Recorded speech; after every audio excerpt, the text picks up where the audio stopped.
자, 요한계시록 21장 22, 23절 다 같이 시작. 내가 보니 성 안에는 성전이 없더라. 이는 전능하신 주 하나님과 그 어린 양이 그곳의 성전임이라. 그 도성은 해나 달이 그 안에서 비칠 필요가 없으니 이는 하나님의 영광이 그곳을 비추고 어린 양이 그곳에 빛이 됨이라. 아멘. 지금 이제 이렇게 활동하고 있는 이단들을 보면 자신이 구세주요 메시아다 이렇게 거짓말을 하고 그러죠. 그가 정말 메시아면 오늘 21장에 말씀하시는 것처럼 그 성전에 빛이 없어야 되고 성전은 없어져야 되고 이런 일들이 있어야 됩니다. 참 우리가 얼마나 성경에 대해서 문외한지 아시겠습니까? 이게 눈에 뻔히 보이는데도 이런 거 하나 찾아내지 못한다는 거는 그러게 뭐 속는 사람 문제이겠죠. 물론 속이는 사람들은 속이려고 들려고 들어와서 속이지만 속는 사람도 당한 게 아니라 속는 사람도 문제가 많은 겁니다. 자, 어쨌든 오늘은 여기 22절과 23절만 여러분들에게 좀 선명하게 정리를 해드리도록 하겠습니다. 우리가 성경을 이해하고 성경을 성경대로 받아들이고 이제 성경을 성경대로 믿기까지는 참 여러분들이 이렇게 긴 시간 여러분이 배우는 데 투자해야 하고 그 배우는 과정 안에서 여러 가지 유혹이 있을 것입니다. 여기서도 조금 더 배우고 싶고 저기 가서도 조금 더 듣고 싶고 이런 유혹이 있겠죠. 그러나 그렇게 많은 것을 듣는다고 해서 여러분 머릿속에 이렇게 정리가 되는 것은 아닙니다. 여기저기서 많이 들으면 훨씬 더 복잡해집니다. 훨씬 더 복잡해집니다. 정확하게 알고 뭔가를 구분을 할 줄 알고 여러분들이 잣대를, 그러니까 자를 가지고 있고 수평을 가지고 있을 때 그때 남의 이야기를 들어야 이게 옳은 이야기를 하는구나, 틀린 말을 하는구나 구분할 수 있는 것이지. 우리가 그런 기준 없이 이것저것 듣고 나면 훨씬 더 혼란스러워서 혼란스러워져 가는데 어떻게 혼란스러워져 가느냐면 각자가 본인이 믿고 싶은 대로 그냥 흘러가게 되어 있어요. 우리가 이단에 가는 분들이나 거짓 복음을 전하는 데 가서 거기 앉아 있는 분들은 사실 자기가 그렇게 믿고 싶었던 것입니다. 그래서 거기 앉아 있는 것이지 그건 이렇게 종교적으로 사기치는 사람의 문제이기도 하지만 그 종교적으로 사기치는 사람이 사람들이 뭘 원하는 줄 알고 찾아가서 이렇게 사기를 치는 거예요. 그래서 사기당한 사람이 죄가 없는 게 아니라 사기당한 사람의 마음의 속성이 그래서 그렇게 사기를 당하는 것입니다. 그런 차원에서 보면 여기 성전이 없다, 빛이 없다 이런 것조차도 우리가 아무것도 아닌 것 같아 보이지만 이런 내용 하나 정리를 하나하나 기초를 다져가게 될 때 여러분들이 나중에 성경이 말씀하고 있는 전체 그림을 볼 수가 있는데요. 참 여러분 참 이게 성경이 카이즘 구조로 되어 있다고 그랬잖아요. 카이즘이라는 것은 우리는 이제 이게 히브리인들이 말하고 있는 이 카이즘 이런 말도 되게 어려운 이야기지만 우리에게 이렇게 알려진 말로 표현하자면 데칼코마니 이렇게 생각하시면 됩니다. 여러분 학교 다닐 때 물감을 가지고 데칼코마니 이렇게 해가지고 둘이 이렇게 붙였다가 쫙 떨어뜨리면 똑같은 그림이 나오잖아요. 그죠? 이 카이즘 구조라는 게 그런 이야기예요. 그래서 이 빛이라는 말이 나오고 성전이라는 말이 나오고 이런 말들은 전부 다 창세기하고 딱 데칼코마니 정확하게 창세기 말씀을 그대로 이렇게 데칼코마니처럼 카이즘으로 이렇게 구조가 되어 있다는 것을 보면은 창세기에서 열어놨던 복음이 요한계시록이 어떻게 마무리를 하는지를 우리가 이 둘을 딱 보면은 뭐가 없어지고 왜 이것이 빛이 없어져야 하고 성전이 없어져야 하는지를 이해가 됩니다. 오늘 그것만 여러분들과 함께 해서 이해를 나누어 보도록 하겠습니다. 자, 오늘 여기 본문에 보면은 새 예루살렘 성에는 해나 달이 빛이 필요 없는 곳이다라고 이렇게 말씀하고 있으면서 이 말씀이 의미하는 것은 새 예루살렘은 이런 의미를 담고 있다는 겁니다. 자, 첫 번째 22절을 한번 다 같이 한번 보시죠. 내가 보니, 지금 요한이 봤어요. 그러니까 성 안에는 성전이 없더라. 지금까지 계속 성전이 있었잖아요. 그죠? 지금까지 계속 성전이 있어 왔어요. 그런데 이상하게 성전이 없어져 버린 거예요. 그러니까 내가 보니 성전이 없더라. 이는 왜 없어졌는지를, 그 이유를 이렇게 설명하고 있어요. 이는 전능하신 주 하나님과 어린 양이 그곳의 성전임이라, 이렇게 말을 하고 있습니다. 이거는 구약에서 쭉 흘러왔던, 이 구약에서 흘러왔던 성전의 의미를 알아야만이 이 말을 왜 요한이 하는 줄 알 수 있어요. 그러니까 지금 여기에 22절의 이 말은 창세기에서 설명하고 쭉 흘러왔던 이 성전이 어떻게 쭉 지금까지 흘러왔는지 이 전체의 맥을 딱 꿰지 못하면 그냥 성전이 없더라 그러면서 그곳에 전능하신 주 하나님과 어린 양이 그곳의 성전임이라라고 이렇게 단촐하게 설명하고 있는 이 말을 알아들을 수가 없다, 이 말이에요. 그러니까 이 성전이 의미하는 것을 쭉 꿰고 있어야만이 이 말을, 그러니까 전능하신 하나님과 어린 양이 성전임이라라는 말에 엄청난 은혜가 되는 거예요. 와, 이제야 무슨 말인지 알게 돼. 여러분, 이게 확 와닿는 분들은 성전에 대한 이해가 있었던 분들이 와닿는 거고, 성전에 대한 이해가 지금까지 없었던 사람은 그냥 없어졌구나 이렇게밖에 모르는 거거든요. 그럼 이게 왜 이렇게 요한은 설명을 하고 있는지를 이렇게 쭉 보게 됩니다. 여러분, 지금 아담과 하와가 범죄하고 난 이후에 최초로 아벨과 가인이 하나님 앞에 제단을 쌓고 예배를 드렸던 거 기억하십니까? 그렇죠? 그러면 이 제단이 지금 거기에서 쌓았던 제단이 여기 지금 성전이 없더라는 말로 성경은 쭉 뭔가를 이렇게 계속 연결해서 설명을 해왔었어요. 그러면 이런 겁니다. 하나님께서 지금 그 제단을 통해서 아벨과 가인을 만나 주셨던 장소잖아요. 그죠? 제단은 하나님께서 만나 주신 만남의 장소예요. 다른 데서 하나님을 만날 수가 없었어요. 옛날에는 제단을 쌓고 거기서 예배를 할 때 하나님께서 오셔서 임재해 주셔서 만나 주셨어요. 그러니까 벌써 이 제단은 뭐부터 만남의 장소다라는 것을 우리가 알 수 있습니다. 지금도 여러분 옛날에 제가 한국에 있을 때는 경부고속도로에 서울에 들어가기 전에 만남의 장소 맞나? 그런 게 지금도 있나요? 경부고속도로에? 여기 다 외국에 사시는 분들인가? 그래서 만남의 장소 이래가지고 우리가 거기서 만나서 서울로 들어가고 그랬거든요. 왜냐하면 서울 안에 들어가서 만나기가 어려우니까 고속도로에서 거기서 최종적인 자리예요. 거기서 만나서 서울로 들어가고 그랬어요. 그렇게 만남의 장소처럼 제단은 처음부터 하나님께서 만남의 장소로 설정을 해놨던 것입니다. 그래서 처음에는 그것이 제단으로 하나님께서 만나 주셨다가, 근데 여기 이제 창세기에서 보면은 제단에서 하나님이 만나 주실 때 제단을 쌓을 때 다듬지 않은 돌로 제단을 쌓아라. 이렇게 혹시 읽어보신 적 있으시죠? 이 다듬지 말라는 말은 무슨 말이냐면 하나님을 만날 때 우리가 인위적으로 이렇게 우리 방식대로 뭔가를 구상을 하지 말라는 거예요. 하나님이 이렇게 나오라라고 하면 그대로 나가면 돼요. 여러분, 주님은 어떤 사람 만나 주시기를 좋아하시느냐면 죄인을 만나 주시기를 좋아해요. 그런데 우리가 주님을 만나러 갈 때 죄 있는 모습 그대로 가야 하나님을 만나 주시는데, 주님을 만나기 위해서 뭔가를 다듬고 내가 뭐 의로운 척하고 뭔가를 위장하고 이렇게 갖추고 이렇게 오지 말라는 거예요. 있는 모습 그대로 나오라는 거예요. 그래서 다듬지 않는 돌이라는 말은 그런 의미를 가지고 있는 것입니다. 이해가 가시죠? 예수님이 이 땅에 오셨을 때 다듬었던 바리새인들은 만나주지 않고 죄인들을 만나 주셨던 것처럼 있는 모습 그대로 하나님 앞에 가면 주님이 만나 주신다. 이런 의미가 다듬지 않는 돌로 제단을 쌓아라라는 뜻입니다. 하나 이렇게 참고 삼아 알아두시면 좋겠죠?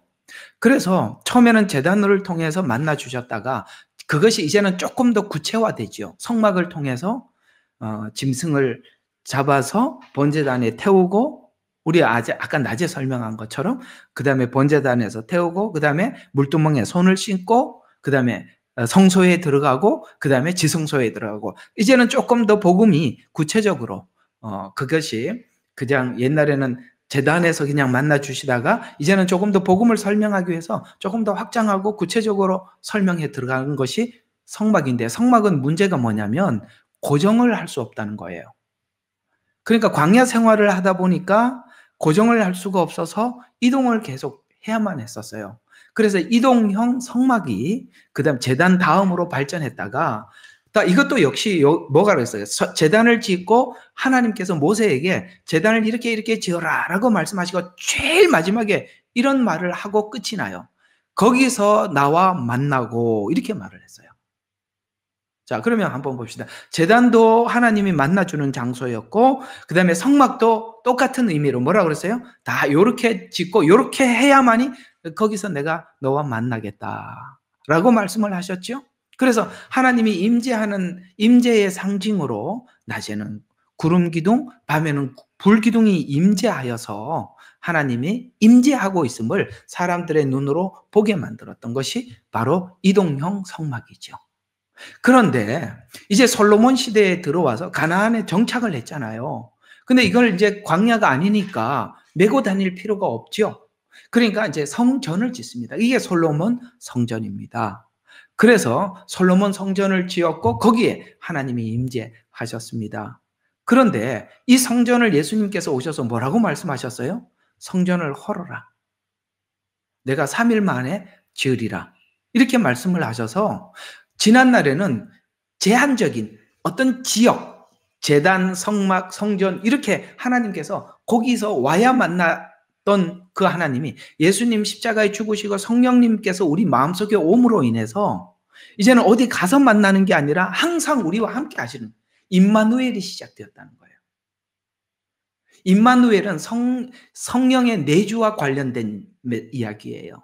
그래서 이제는 성령이 우리 안에 내주했어요. 근데 우리가 이제 내주해서 예수님께서 재림하실 때 귀 있는 자는 들을지어다라고 말씀하셨는데, 그 귀는 누가 그 귀를 가지고 있느냐? 성령이 안에 있는 사람만이 예수님의 재림 소리를 듣는 거예요. 귀 있는 자는 성령이 교회에게 하는 말을 들으라. 그래서 성령이 내주하는 자들은 하나님의 음성을 듣는다. 그게 이제 성령이 내주하시는 것입니다. 그래서 우리는 이제 이 성령께서, 예수님께서 오셨을 때 성령님이 오심의 소식을 듣고 우리가 주님과 함께 어디로 들어가죠? 오늘 여기 요한계시록 끝이 뭘로 끝이 나죠? 성전으로 들어가는 겁니다. 이게 새 예루살렘입니다. 자, 그러면 쭉 정리를 해보면 제단이라는 것은 하나님 그 지정, 정한 곳, 성막도 지정한 곳, 그렇죠? 성전도 지정한 곳이었다가 이제는 이 시대는 성전이 아니라 주님께서 우리에게 성전이 되셔서 우리 마음 가운데 오셔서 이제는 우리가 성전이 되었어요. 그래서 성전된 우리가 이제는 새 예루살렘의 주인공이 되어서 이제 성전은 하나님이 임재하는 곳인데 이제는 성전이 왜 필요 없죠? 여기 22절에 성 안에 성전이 없더라. 왜 없죠? 그럴 필요가 없죠. 이제 얼굴과 얼굴을 대하여 마주보고 있는데 그런 어떤 매체, 만나기 위한 장소가 필요가 없다는 게, 만남의 장소가 필요 없다 이 말이에요. 됐죠? 그래서 성전이 없더라라는 말을 우리에게 하고 있는 것입니다. 그래서 지난날에는 하나님께서 하나님의 영광을 드러내기 위해서는 제단이나 성전과 같은 어떤 매체를 통해서 하나님의 말씀을 전달하고 하나님의 임재를 우리가 경험하게 되었지만, 이제는 천국의 새 예루살렘에 들어감으로써 예수님께서 직접 통치하고 함께 하심으로 인해서 임재, 그야말로 하나님의 영광이 비치기 때문에 빛이 필요 없게 되었다. 이런 이야기가 되는 것입니다. 그래서 앞에 제단과 성전은 새 예루살렘의 임재를 위한 것입니다. 이해가 가시죠?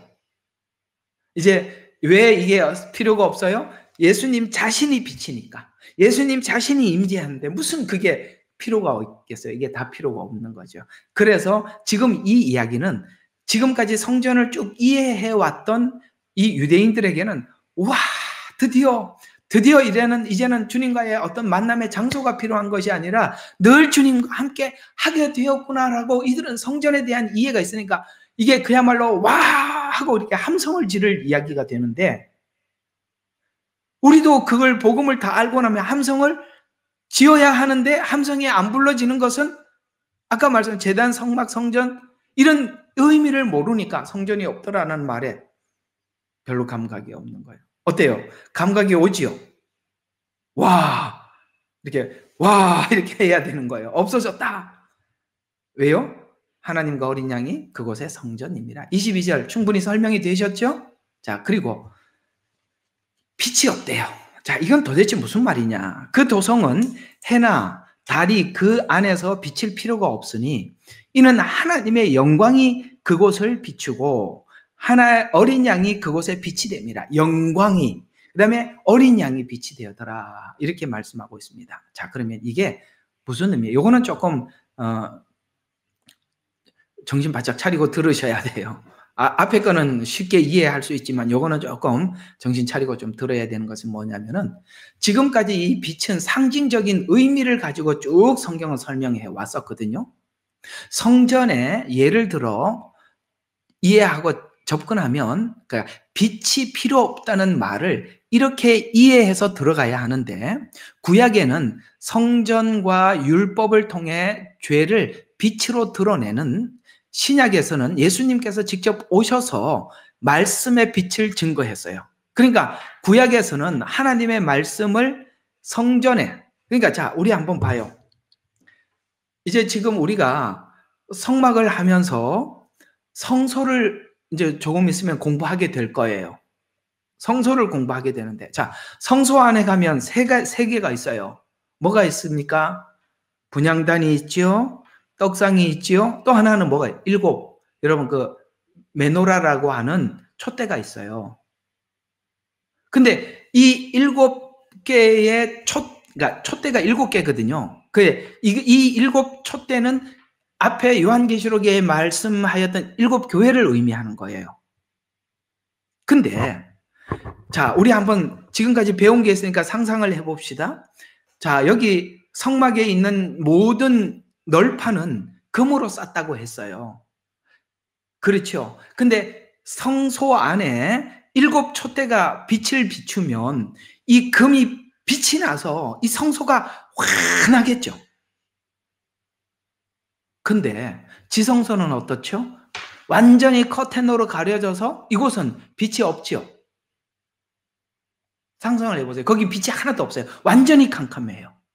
근데 성소는 완전히 환해요. 촛대 때문에 환하기도 하지만 그 촛대가 금을 비치기 때문에 그 금빛으로 인해서 촛대가 그 성소 안이 환한 거거든요. 자, 이런 것처럼 하나님께서는 이 빛을 구약에서부터 어떻게 설명을 해왔냐면은, 하나님이 하나님의 메시지를 전달하는, 율법을 전달하고 예수님께서 이 땅에 오셔서 빛이 되셔서 빛을 비춰주심으로 인해서, 자, 보세요. 예수님께서는 요한복음에서는 빛이 세상에 왔다고 말씀하고 있어요. 근데 빛이 세상에 왜 왔냐면은 세상이 어둡기 때문에 빛으로 오신 거거든요. 근데 어두운 곳에 빛을 비춰야만이 무슨 일이 일어나느냐면, 그 빛을 비춰줘야만이 지금 우리 현재 상황을 알 수 있어요. 현재 상태를. 왜냐하면 우리는 어두운 상태에서 있었기 때문에 우리가 하나님 앞에 어떤 상태에 있는지 아무도 몰랐어요. 근데 예수님이 와서 말씀을 전파하자 드디어 우리가 어떤 형편에 있는지 빛이 확 비춰졌었어요. 그래서 빛이 오는 바람에 죄 속에 살던 성도들이 빛으로 죄를 알고, 그 다음에 죄를 용서받고, 죄를 알고, 그 다음에 죄 사함을 받고, 은혜를 받고, 그게 모든 것이 왜 그게 가능했었냐? 빛이 왔기 때문에 가능했다 이 말이에요. 그래서 성도들은 그 빛을 따라가기 시작했죠. 그 빛이 비쳤을 때 빛을 따라가기 시작했습니다. 그래서 예수님은 이렇게 말씀하죠. 자신은 빛은 빛인데 나를 따라오면 생명을 얻는 빛이다. 이렇게 말씀하고 있습니다. 아시겠죠? 주님을 따라가면, 그 빛을 따라가면 생명을 얻는데요. 이 요한복음의 중요한 핵심 메시지예요. 그래서 이 빛에 관한 말씀을 요한복음에서 이렇게 설명을 해 들어갔었어요. 요한복음 1장 1절과 5절에 보면 말씀은 빛이다 라고 하고 있습니다. 여러분, 지금 주님이 오셔서 말씀을 하시는데 우리도 이 성경을 가지고 있다는 것은 하나님의 빛을 우리가 가지고 있다는 것이고, 말씀을 따라간다는 것은 그 빛을 따라간다는 이야기가 되는 거거든요. 그래서 말씀은 빛은 빛인데 그냥 단순한 빛이 아니라 생명의 빛이래요. 그래서 빛인 말씀은 말씀 안에 생명이 있는데, 빛이 사실은 이 땅에 왔지만 어둠이 깨닫지 못했어요. 그러나 하나님께서 우리에게 그 빛을 비춰주는 바람에 그 빛이 우리 속에 들어와서 요한복음 1장 9절에 이렇게 얘기하고 있어요. 빛, 참빛, 세상에 들어와서 각 사람에게 비추기 시작하였다. 그래서 빛을 따라간 자들은 드디어 어둠에서 벗어나기 시작했고, 그 어둠에서 벗어난 사람들을 요한복음 8장 12절에 요한복음은 빛에 관한 이야기를 계속하고 있어요. 그래서 8장 12절에 가서는 나는 세상의 빛이니 나를 따르는 자는 어둠에 다니지 아니하리라 라고 말씀하셔서, 그래서 빛을 믿는 자들에게는, 그 믿는 자들에게 그 빛이 비추어서 어둠에서 벗어나 빛을 따라가 본문이 말씀하고 있는 오늘 여기에 어디 왔어요?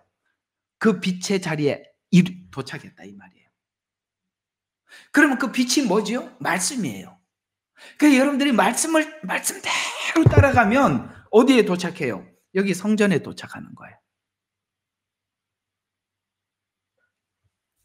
여기서 중요한 것은 말씀대로 따라가야 여기 도착한다는 거예요. 그게 이제 여기에 도착하지 못하도록 여러 가지 거짓된 정보, 거짓된 복음들을 사람들에게 막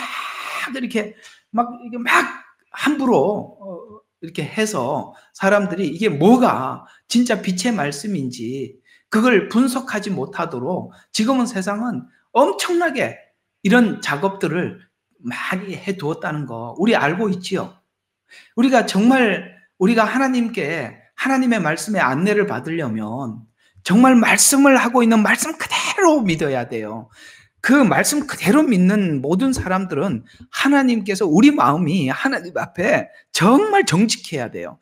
저는 하나님께서 이 시편에 그렇게 말씀하고 있어요. 하나님은 하나님 앞에 애통하는 자, 마음이 정직한 자에게 하나님의 은혜를 주시는 거예요. 우리가 거짓된 복음을 듣고 사람들이 따라가는 이유도 그 마음이 정직하지 못하기 때문에 따라가는 거예요. 여러분, 그거요, 틀림없습니다.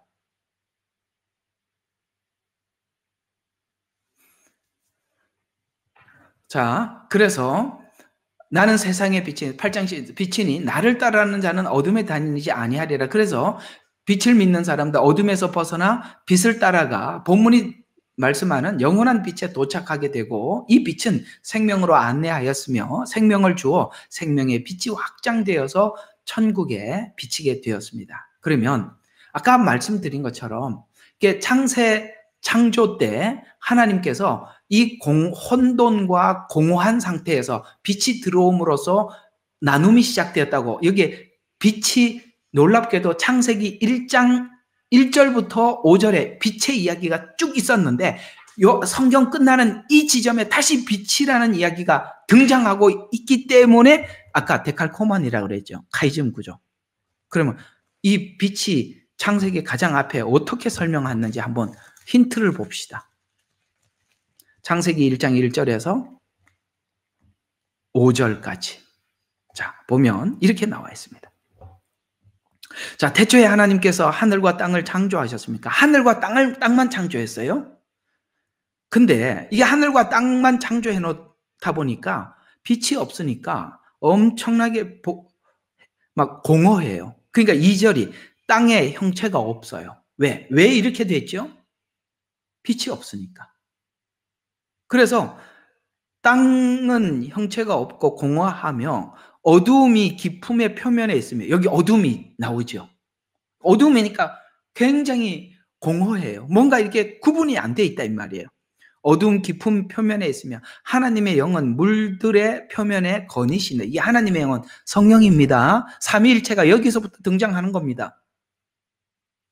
그리고 하나님께서 말씀하시기를, 자 보세요. 이 모든 것을 정리하려면 뭐가 들어와야 되냐면 빛이 들어와요. 그래서 빛이 있으라, 이걸 먼저 한 거예요. 하늘과 땅을 만들어 놓고 나누려고 하니까 빛이 와야만이 나눠진다 이 말이에요. 그래서 3절에 하나님이 말씀하시기를 빛이 있으라 하시니 빛이 있더라. 하나님께서 그 빛을 보시니 그것이 좋았더라. 하나님께서 그 빛을 어둠에서 나누시더라. 하나님께서 그 빛을 낮이라 부르시고 어두움을 밤이라 부르시니 저녁과 아침이 되니 첫째 날이라. 그리고 그 다음에 6절부터 창공의 물들을 나누게 하리라. 그 다음에 창공 아래에 있는 물을 나누고 계속 그렇게 나옵니다. 자, 언제부터 이게 나눔이 시작되었다고요? 빛이 들어와서. 주님이 이 땅에 오셔서, 예수님이 이 땅에 오신 이후부터 나눔이 시작되었어요. 나눔. 성경은 처음부터 빛이 들어와서 빛은 나누는 작업을 했다고 이렇게 이야기를 합니다. 자, 여러분, 우리가 알고 있는 마태복음 10장 34절과 35절이 그 나눔에 관한 이야기입니다. 예수님이 이 땅에 왔더니 이런 일이 일어났대요. 자, 보세요. 내가 세상에 화평을 주러 온 줄로 생각하지 마라.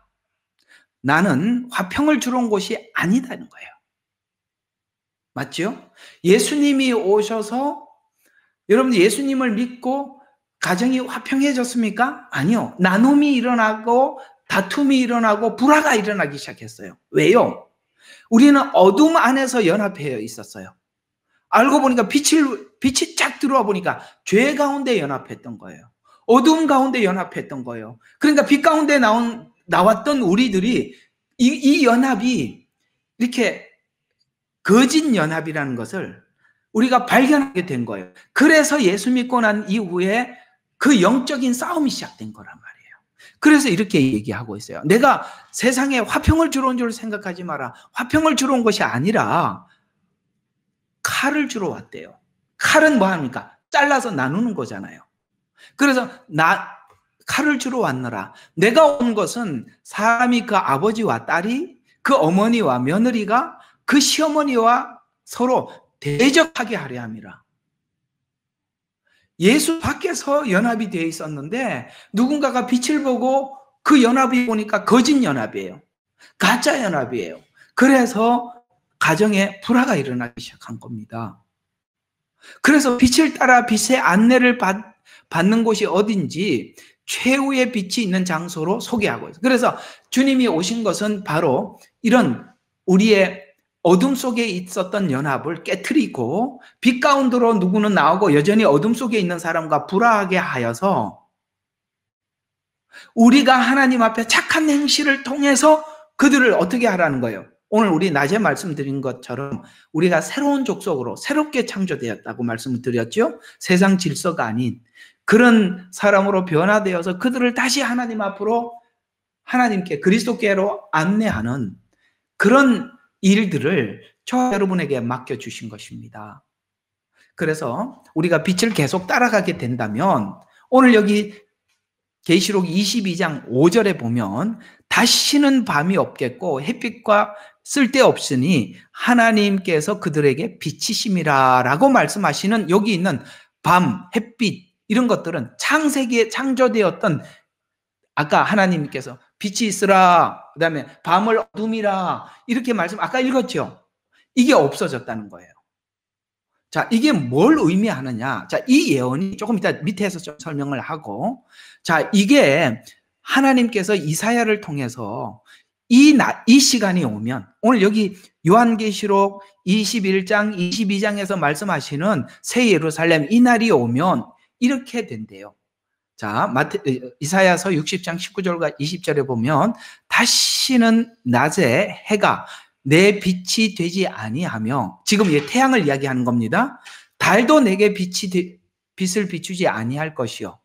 그 말씀 여기 그대로죠. 오늘 23절에 그게 필요 없다고 했단 말이에요. 비칠 필요가 없으니라고 했단 말이에요.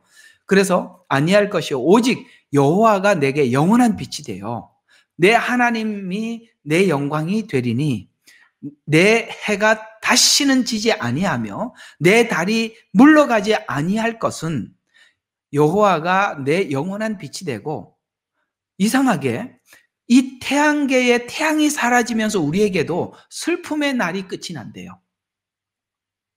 이 지구 안에서 우리가 살아가는 날 안에서는 뭐가 있다는 것이죠? 슬픔이 있다는 거예요. 근데 주님과 함께하는 그 순간 슬픔의 날이 없어지고 영원한 빛이 우리에게 비쳐서 슬픔 끝, 행복 시작이랍니다. 자, 이게 무슨 말이냐면 원래 복음은 빛이었다고 상징성으로 말씀해서 요한 1서 1장 5절에 보면 우리가 그들에게 듣고 너희에게 전한 소식은 이것이니, 이게 복음이 그거래요. 곧 하나님은 빛이라 그에게는 어둠이 조금도 없다라는 이 복음이었다는 거예요. 왜요? 그 복음이 오늘 요한계시록 21장 금방 읽었던 22절에 23절에 해와 달이 비칠 필요가 없다는 이 말로 우리에게 원래 이 복음은 어디로 이끌고 가서요? 영원한 빛으로 우리를 이끌고 간 복음이라고 요한1서 1장 5절에도 말씀하고 있더라는 것이죠. 그러면 성경은 왜 말씀을 빛이라고 했는지, 그 빛의 상징성을 보게 되면 빛은 바로 이런 상징적 의미를 가지고 있어요. 어둠에 있는 죄를 드러내기 위해. 맞죠? 그 다음에 아까 말씀드린, 그 다음에 어둠의 죄를 드러내서 빛으로 나와 빛으로부터 치료를 받으라고. 말라기가 이스라엘의 멸망을 선언하면서 말라기로 본 7년 환란은, 말라기는 7년 환란을 예언하는 거예요. 그런데 그 완전한 멸망을 선언하다가 의로운 해가 비칠 것이라고 이렇게 예언이 끝나버려요. 멸망을 딱 선언하고 끝에 가서 딱 남기죠. 의로운 해가 떠올라서 그 외양간의 송아지처럼 뛸 것이다. 이렇게 하면서 예언이 끝이 나요. 그게 빛이 오는 거라고 이렇게 얘기를 하고 있어요. 그렇습니다. 7년 환란은 정말 엄청난 환란일 겁니다. 그러나 그 환란이 끝나면 의로운 빛이 떠오를 겁니다. 여기 요한계시록 21장 23절을 예언한 것입니다. 아, 이 빛이 떠올리는구나. 또 치료는 오직 은혜의 말씀으로 은혜로 살 준비를 하라고. 그 다음에 천국의 빛만 비춰줌으로써 이제는 더 이상 어둠이 발생할 수 없는 나라를 만들려고. 여기 이제 어둠이 없다고 했습니다. 여기 어둠은 다른 의미에서 상징적으로 사단이 틈타는 것, 이런 의미를 담고 있습니다. 그런데 하나님 나라에는 하나님의 빛이 비침으로 해서 어둠이 얼씬도 할 수 없어요. 참 빛과 어둠을 보면은 놀랍게도 이 어둠은 자기가 힘을 쓸 수가 없어요. 맞죠? 빛이 들어왔을 때 어둠이 아주 강력하게 반응을 해도 어둠이 짙으면 짙을수록 빛은 더 빛이 난단 말이에요. 이 빛의 성격은 어둠이 막을 수가 없어요. 저는 어릴 때 시골에 살면서 반딧불을 많이 봤습니다. 저녁이 되고 가을에 그 반딧불이 있나요? 소똥이 이렇게 있는 데서 막 그 반딧불이 막 날아다니면 그게 나 참 너무 신기해요. 저녁에 그거 구경하느라고. 근데 그 캄캄한 밤중에도 반딧불이 아무리 멀리 있어도 보여요. 왜요? 빛이니까. 칠흑 같은 어둠에도 반딧불은 보인다는 거예요. 그런 것처럼 빛은 어둠을 물리치는 능력이 있어요. 여러분들 마음속에 하나님의 말씀을 받아들이면 우리 안에 있는 죄가 떠나가게 되고 그 하나님을 의지하고 그 말씀을 받아들이는 만큼 우리는 하나님 앞에 성결한 삶을 살아가게 될 것입니다. 새 예루살렘은 왜 해와 달이 필요 없는지, 오늘 이제 왜 필요 없느냐면 첫 창조의 질서, 곧 창세기의 창조는 해와 달이 생명의 유지와 일상 활동에 필수적입니다. 맞죠?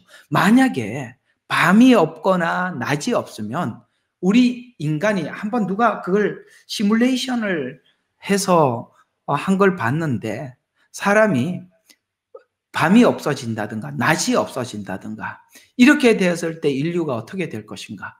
와, 끔찍하던데요. 정말 끔찍하던데요. 창세기의 창조는 해와 달이 필연적이에요. 왜요? 그 모든 것이, 여러분, 그것이 비춰줘야만이 광합성 작용을 하게 되고 식물이 자라게 되고 사람이 일상생활을 하게 되고, 그거 없이는 모든 룰이 다 깨져버리죠. 그래서 해와 달은 이 모든 생명 유지와 일상에 필연적이지만 새하늘과 새 땅에는 하나님이 이 빛이 모든 것을 필요 충족해 주기 때문에 해와 달 같은 물리적인, 여기 있는 우리가 보고 있는 이런 물리적인 빛에 의존할 필요가 없기 때문에 더 이상 그 빛은 비치지 않는 거예요. 그러니까 생활 방식 스타일이 완전히 달라졌다는 거예요. 세상은 어둠과 빛이 생활 모든 것을 관장하고 있었는데, 이런 지금 우리가 세상에 살아가고 있는 이 방식이 전혀 아닌 새로운 방식, 그런 의미에서 해와 달이 쓸데없다라는 말로 하고 있는 것입니다. 성전이 없어졌다, 하나님이 영원히 임재한다, 해와 달이 필요 없다, 생활 스타일이 전혀 지금과 다르다, 됐죠? 그런 의미에서 22절과 23절이 들어가 있는 것입니다. 또 하나님 나라가 영원한 시간과 공간이라는 것을 알려주기 위함인데, 영원한 시간을 유지하려면 뿌리고 거두고 나고 사라지고 시간이 흐르고 시간이 있고 흐르고 시작이 있고 끝이 있는 첫 창조로부터 영원을 유지할 수가 없어요. 맞죠? 뿌리고, 그래서 성경에 보면 전도서에 보면 모든 것이 때가 있다고 했어요. 심을 때가 있고 거둘 때가 있고 시간이 있다는 거예요. 시간이. 자, 창조는 시간의 시작이에요. 맞죠? 시간의 시작이에요. 창조는. 근데 영혼은 시간이 없는 거예요. 이게 둘이 완전히 다른 거죠. 왜냐하면 이 창조는 뿌리고 거두고 나고 자라고 시간이 있고 시간이 흐르고 시작이 있고 끝이 있고 이런 것들은 전부 다 창세기 창조 안에 들어가 있는, 시간 안에 들어가 있는, 시간과 공간 안에 있는 것인데, 영혼은 시간과 공간이 없는 상태. 그걸 우리가 어떻게 설명하겠어요? 왜요? 우리가 그렇게 살아본 적이 없으니까. 이럴 때는 어떻게 해야 되느냐?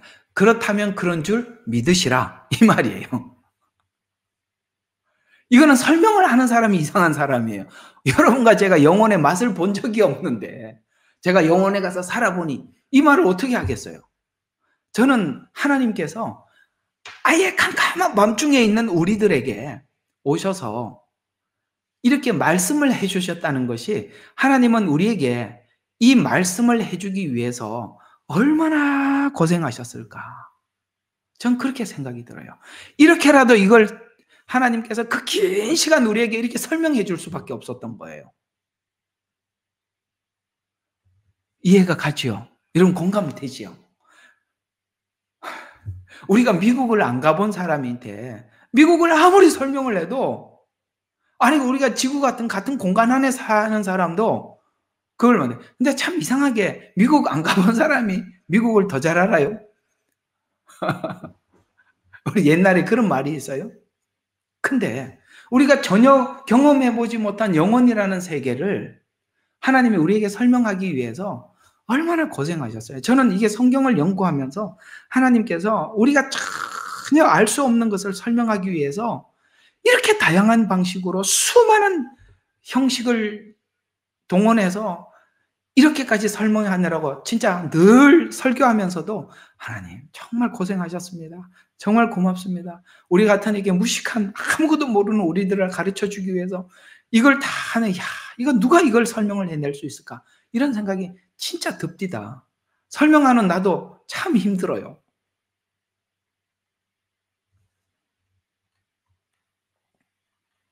자, 여기까지만 하겠습니다. 여기까지만 하겠습니다. 나머지는 그저 똑같은 이야기들이니까 다시 한번 정리를 하도록 하지요. 자, 성전이 필요 없다라는 말, 이제는 딱 정리를 하셔야 됩니다. 이제 다 이해가 가신 줄로 믿습니다. 왜 성전이 필요가 없을까요? 하나님이 직접 임재했기 때문에. 성전은 지금까지 임재를 설명해 왔다. 또 빛이 필요 없다. 빛이 필요 없다는 것은 더 이상 어둠이 존재하지 않기 때문에.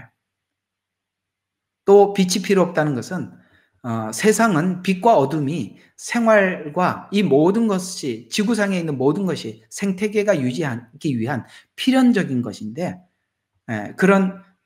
이런 나라는 지금 현존하고 있는 이런 나라가 아니라는 거예요. 그래서 이 지구를 갱신해서 천년 왕국을, 그 다음에 새하늘과 새 땅, 갱신이라고 말하고 있는 여호와 증인이 그래서 이단인 거예요.